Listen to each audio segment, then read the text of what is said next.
Hello everyone and welcome back to another podcast series. For many parents, hearing the word autism for the first time can bring a wave of different emotions like confusion, fear, and they will be having a lot of unanswered questions like what does this diagnosis mean? What is the next step we should take? Like that. So today we are going to talk something more important, that what happens after an autism diagnosis, how the parents can navigate this journey with the right support. So, to explore more this topic, we have Ms. Preetha Rajendran, who is currently working as a center coordinator of S&G branch Perseverance. Welcome, Ms. Preetha, and we are so happy to have you here for this podcast. Yes, I am also so happy to be here, and thank you for giving me this opportunity. So, to begin with our first question, many parents say that hearing the word autism can actually bring a lot of emotions and it can be overwhelming as well. So, from your experience, what do you think the emotions that they are going through? Yes, many parents feel, like you said, overwhelmed and worried, and they will go through the 7 stages of feelings. First will be shock. They, as a parent, we will be having so much of dreams about them, and after some 6 months or 7 months or 1 year, the doctor will say your son or daughter is diagnosed with autism. All parents will be shocked because they may not aware of autism or any other disabilities. So then next stage will be denial. Some parents will think, no, my child is normal, and what we can say, the diagnosis is wrong. Some may think they need some time to accept that. Correct. Next stage will be fear. How my child's future will be, what he will do when after parents, who will help the child to live independent in this society. So next stage will be guilt. So many parents feel it's their mistake. They did something, so the child born as autistic or any other disabilities. So then after that, sadness. Why me? Why everybody is having normal child? Why us having a child with autistic? So that then acceptance will come. The acceptance will take time because of lack of awareness and family pressure, society's point of view. So as a parent, they will take a little more time to accept. Yes. So some parents will accept in weeks, in months, some parents will take years. So it, like I said, it depends on their awareness and supports from family and as well as from our society. Then last 7th stage is action and hope. So once the parents start accepting their child's disability, what they will do, they will look for the therapies, and they will look for the solution. They found what is the issue, so now they will look for the solution. So once the therapy starts, they can see the child's improvement, and so it will not be big, but maybe small step of achievement they can see. So these are the 7 stages parents are going through when they get to know that their child has autism. Cool.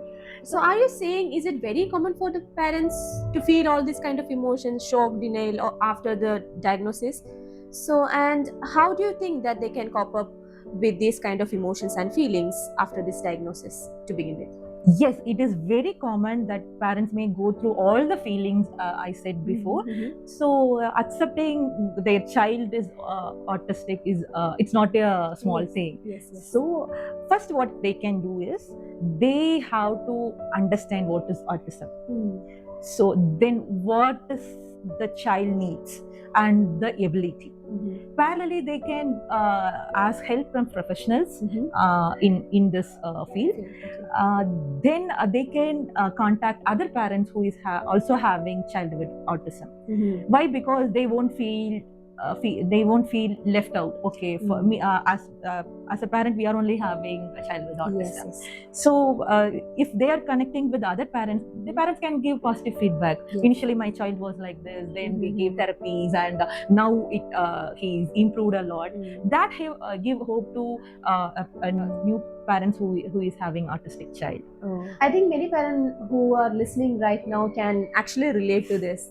Hearing the term first time, that their child is diagnosed with autism and the emotions they are going through, and having the proper appropriate support system around them is actually a big thing and right thing, because accepting the child itself is a big deal for them, and if they're not having the proper support system with them, it's going to be a very difficult for them, right? So we can move forward. So after hearing this diagnosis, many parents immediately ask the next question: what should we do next? What is the first practical step that they should take? Yes. Once the child is diagnosed with autism, the parents has to consult the specialist. Then they have to start the early intervention, because early intervention is very important. So next thing is parents has to understand, as I said before, they have to understand the child's need, what the child need. Yeah. So that is very important. Then don't rush into too many therapies, like 9 to 10 on therapy, then 11 to 12, then after 2 to 3. Don't make child feel overwhelmed By giving back-to-back therapies. Yes. So the child, as parent, we are taking time to accept certain things. The child also needs time. Yeah. So being in young age, if we are pushing them into too many too many therapies, the child feel very tired and frustrated, kind of things. So take one step at a time, see progress. So as you were saying that they should approach the specialist, right? So who are these professionals that they should approach first, and how do these professionals can support these parents or this child? Yes, first pediatrician will notice certain signs in the child. Then he refers to the developmental pediatrician, who may diagnose autism with some assessment and test with the help of child psychologist and child psychiatrist. Okay. Then we can go with, after diagnosis, we can go with speech therapist and occupational therapist, and later special educators will join. Okay, cool. I think many parents can relate to this, and it gives actually a lot of clarity where to begin and what to do first, right? Now, as you were also saying, speech therapist, occupational therapist, parents often hear all these different terms like speech therapy, occupational therapy, and physiotherapy, so many therapies, right? So how do these therapies actually help the child? So for the speech therapy, speech therapist helps in communication and language skills. Like as we know, child with autism may have communication issues. So this helps them to use their words, sentence to express their needs, and their improving their receptive language, understanding the instruction, and using gestures, facial expression, pointing, and supports in alternative communication for non-verbal kids using avas. So like that it will help. Next is occupational therapy. Occupational therapy helps to improve daily living activity, like eating, taking bath, and doing certain things by themselves. Then fine motor, gross motor, and improves their coordination and balance. Then these therapies work on their sensory issues to calm and regulate their body. Yes. Then a very important thing, focus and attention. These therapies work on certain activities to improve their focus and attention, so that the child will sit for long and focus on certain activities. Yes. Understood. So what you're saying is, once the child able to regulate their body properly, the learning will come automatically. Yes. Yes. And one more thing I have to add, behavior therapists also play a very important role in our kids. They change the negative behavior, like hitting, self-injury, and too much hyperactive. So they build the positive behavior, like sitting, listening, and understanding instruction. So like that. Oh, nice. That's very easy to understand. You explained in a very well manner the importance of speech therapy, occupational therapy, and behavioral therapy. Thank you so much for that. Now, earlier you were saying the importance of early intervention, right? So, from your experience, what kind of progress have you seen in the child when they receive this early intervention and the proper appropriate support? Early intervention is Mm-hmm. giving support and therapies at the young age, usually before 6 years. Mm. At this age, the child's brain will develop fast. Mm. So if we start the therapy from 0 to 6 years, Mhm. it will give a big improvement. We can see drastic progress in our kids. So it helps them to improve their communication and change, like we discussed in last question, changing negative behavior into positive behavior and sensory regulations, and they will be more independent in their daily living activities. So early intervention is a very important thing. Once the child is diagnosed with autism, parents has to start the early intervention. One more thing, it will support the school readiness also. Yes, we should not wait for much longer for that. You can take little time to accept, but still the early intervention is that important, where the child's brain is developing at the early stages, so we can teach them better in that early intervention. So we heard the importance of therapies as of now. So maybe some of the parents may have the tendency to think that all this therapy will solve the problems, right? But from the perspective of a therapist, how important is the role of a parent in the child development? Yes, in my experience, I saw so many parents who will think only therapist has to do certain things. These techniques only at school they have to do. In home, it is his or her place. We can't force him or her to do certain things. Some parents won't like their child crying, right? If we ask them to do certain homeworks or some other activities in home, the child will cry. Yes. Some parents won't like. Then they will leave. Okay, it's okay. The child is crying. I don't want to punish my child like that. It's not like that. So parents also has to take step in home. That is very important. Special educators will take responsible, and other therapists will take responsible. As a parent, we also have to take responsible of our child. So each and everything, what are the techniques they are using, both us, like I said, special educators and other therapists, learn from them what can be done in at home. Okay, you can discuss with your therapist what are the things we have to do at home. Then you can see the progress, because everywhere the routine has to be. In school they are following certain protocols, and in home it is not following. It will not help the child to progress. Yes. So everything, parents, special educators and other therapists, equally they have to take the responsibility. Correct. Parents, some parents may think I am paying fees, that is enough, they will take care. It's not like that. Everybody have their equal own number roles. of Another thing, actually, the child spending time in a school and the child spending time at home actually is different. We have to say the parents has to take more role than therapists, right? Because since the kids are spending more time at home, so your guys responsible actually more. We talk about how important is the role of a parent, right?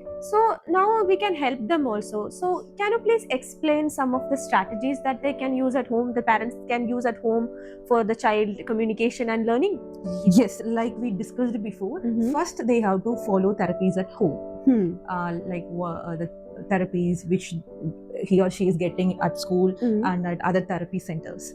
So the same thing the parents has to understand and follow that. Yes. Next thing is building communication. Our kids with autism can use gestures like pointing, that kind of thing, and parents can understand. Yes. If the child is crying, also parents can able to understand why the child is crying, why my child is crying. If the child is crying or pointing for certain things, ask them to use words, sign language. Even we also know if the child wants this pillow, he will just point. If we give this, there he won't learn the word pillow.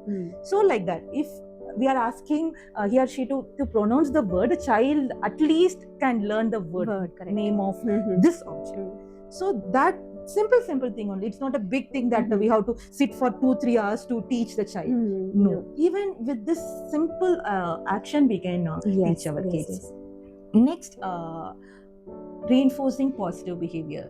So that is very important. If the child is when we are asking, the child is able to say word or any other thing, if we are teaching a daily living activity, the child can able to at least take water in a mug. It's a very good very big achievement. So reinforce with their favorite toys or some other things that is up to the child's priority. That thing. Then setting up routine is very important. So he can wake up at 10, he can have for breakfast at 11, then he can play. It's not like that. Build a routine. 7 o'clock waking up, then he is brushing. That routine has to be done. So the child can learn, okay, this time I have to do this. Then after this I have this certain activity to do. Then after this, sleeping time. Then after that I have to go to play. That routine the child has to understand. So that it will help him to be in school for 3 hours, 4 hours, and doing activity among his peers. Okay, basically we are trying to make the child understand that they have to follow certain kind of routine or timetable. Even if we are starting at home, it will be easy for the teachers to make them understand this is the timetable for the day for the school. Yes, you can follow that thing. Yes. Then the very important thing is love and affection from parents. So even the child is neurotypical or neurodivergent, the child can understand certain things. If you are not showing love, not showing affection, that child can understand, okay, our parents are not liking us. So the main part is the love and affection we have to give more and more as a parent. Then important is patience and consistency. If one day I am following all the routines, the next 2 days I am only I am just giving leave for myself. It won't help the child. So we have to be very patient. The child can take 1 or 2 months to learn even small things. Some child can easily grasp things. So it's depend on the child's ability, as we discussed before. So patience is very important for parents, and consistency. Daily we have to do that. Then only we can see the progress. Cool. I think that gives so much more clarity regarding the role of you parents and what you can do at home as well. And one more thing I want to add, that is play and interaction. That means teaching the child with play-based method. Okay, if simple thing, the child is playing with car. Okay, we can go sit with them and we can teach the color of the car, the word car, and other vocabularies which included in that play. So from that, it look like the child is only playing, he or she is not listening to us. It's not. Even though they are distracted with that play, the child will listen what we are saying, what words we are using.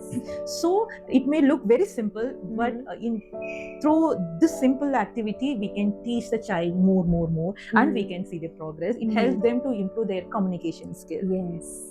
That is very interesting strategy. We often think actually this play or game, doing games and all, it's very simple. There is no importance behind that actually. But when Preeta was explaining, actually we can build more of vocabulary and build communication skills in the kids by doing simple play game. It's very interesting. Now you guys can actually apply at home and see the improvement, I would say. Cool. Now another one of the biggest concern the parents may have is about their schooling, right? So what education options are available for a child with autism? The child with autism can go to inclusive school, where the child can able to communicate specific needs, able to express his or her emotions, can go for inclusive school. They may need shadow teacher. Like us that like we discussed before, it depends on the child's Child ability. abilities and needs. Yes. Then special school. In special school, they will be having separate setups like the classrooms and their IEPs and separate. Everything will be personalized in special school. So you were talking about special school. It's one of another schooling option for a child with autism, right? And initially I said that you were actually working in a special school which is Perseverance, and you are working as a center coordinator there, right? So can you brief a little bit about Perseverance? What are the activities we are going to do there? How the therapists will be providing? Can you please explain a little bit about Perseverance? Yes, sure.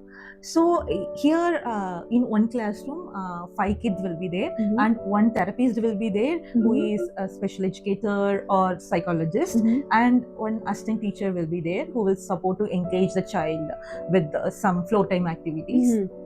And here we are focusing on academics, and we are providing communication classes and OT classes, occupational therapy classes. Other than this, we are focusing on early intervention and extracurricular activities, where they can focus more on their extra skills and abilities.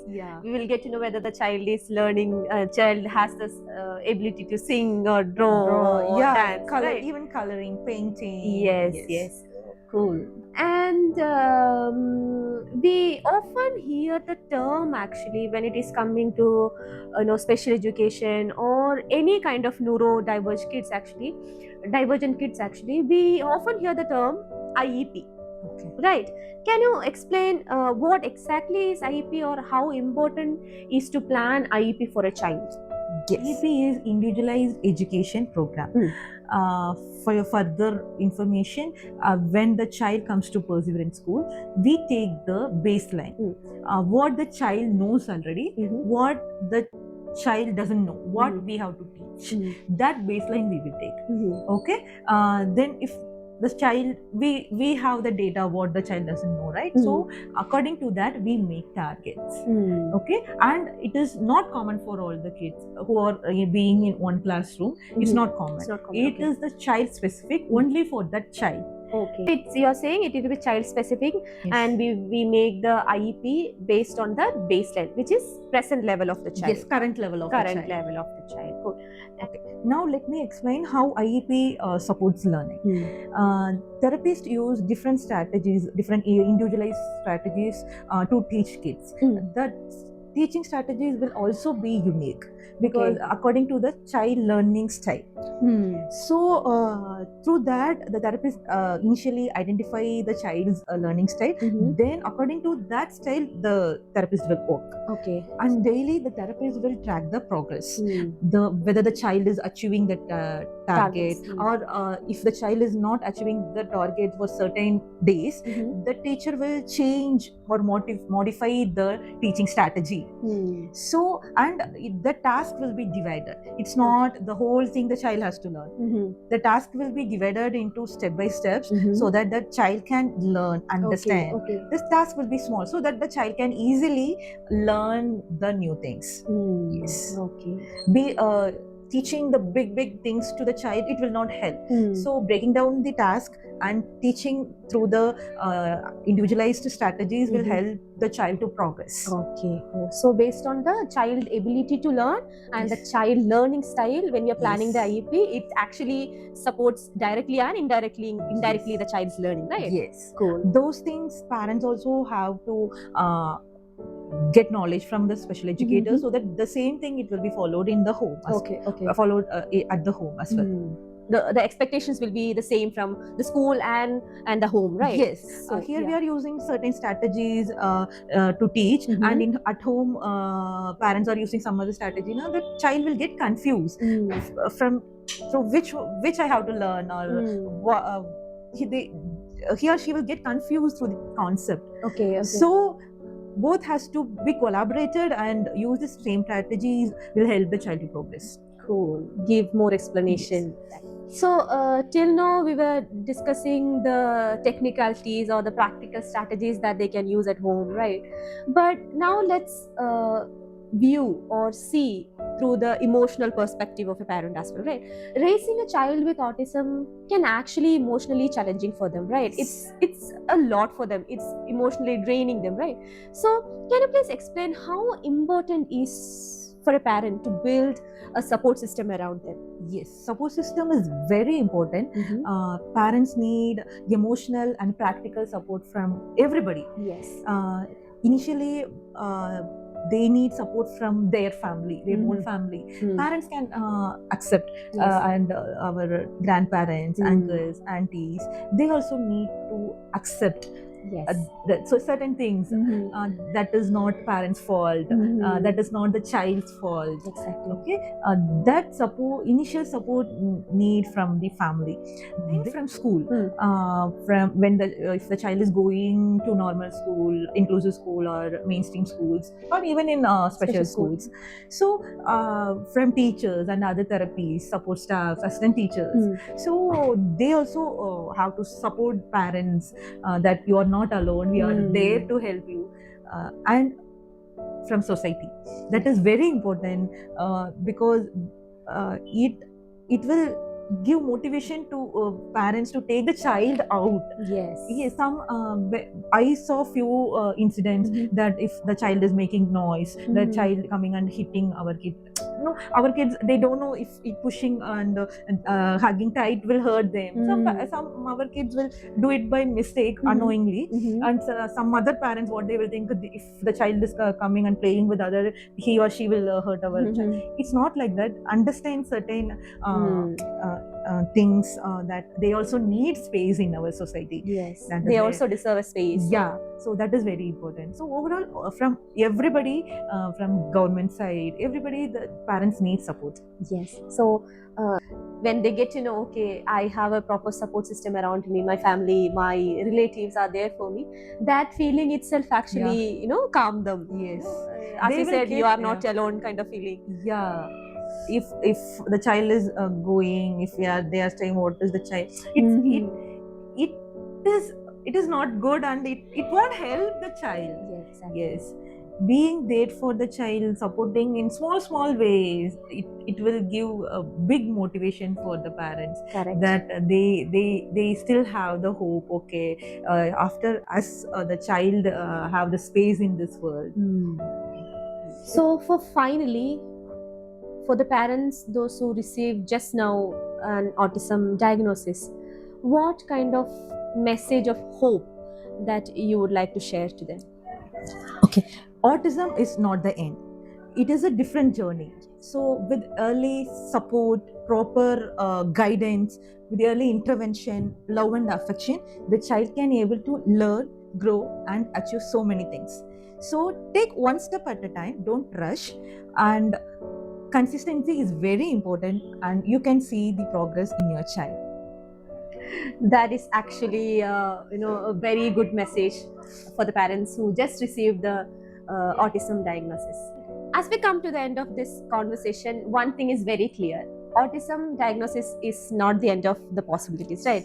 As I said, with the right support, with proper guidance and early intervention, our kids can learn and grow and achieve many things in their life. To all the parents listening today, just a small reminder that you guys are not alone in this journey. And thank you so much, Ms. Prida, for sharing such a valuable insight with us today. And thank you to everyone who joined today. And we hope this conversation brought you a bit more clarification and hope. Thank you so much, everyone, and we will see you in the next episode. Bye-bye.